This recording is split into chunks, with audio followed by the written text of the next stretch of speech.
تذكر يوما كنت تعانق دمعة الفكر تناجي الله في صبر وترجو رحمة تسري فعاش القلب.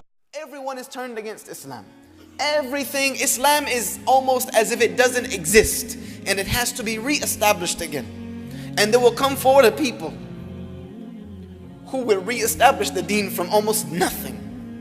But they will not have revelation descending upon them, teaching them and guiding them every step. They will not have a prophet to run to and say, Ya Rasulullah, what do we do? Sallallahu Alaihi Wasallam. They will be doing it based on what is left, the Quran and the Sunnah.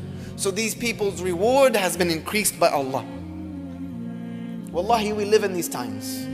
Because you can go even to the most populated Muslim country you want. And I've been to most of them. And you will find that people who live a life to please Allah, who live a life following the Quran, who live a life following the Sunnah of the Prophet ﷺ, they are the weirdest people on the planet. No matter where you go. No matter where you go. You can even stand around the Haram in Mecca and still find yourself out of place when you follow this path of following the Quran and Sunnah. But for our sisters who are, mashallah, the backbone of this ummah, who are the backbone of this ummah,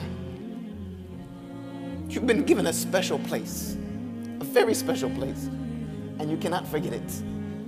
Because Allah subhanahu wa ta'ala chose especially to give you statuses higher above anything that had ever been given to anyone else. Men were already men. We already did what we do and we run around chauvinistic and we have all of that. And Allah just calmed it down a little bit in the Quran. But women were treated as if they were property. Women were bought and sold. Women were buried in the sand out of disgust. And Allah Azza wa Jal raised them to a position of honor and dignity. There's an entire chapter in the Quran named after you. I didn't read the chapter known as Surah Al-Rijal yet. It doesn't exist. But there is a Surah Al-Nisa. One of the greatest feats that Allah Azza wa Jal gave to a woman is that she gives birth to the next generation of humanity. Without you, there is no us.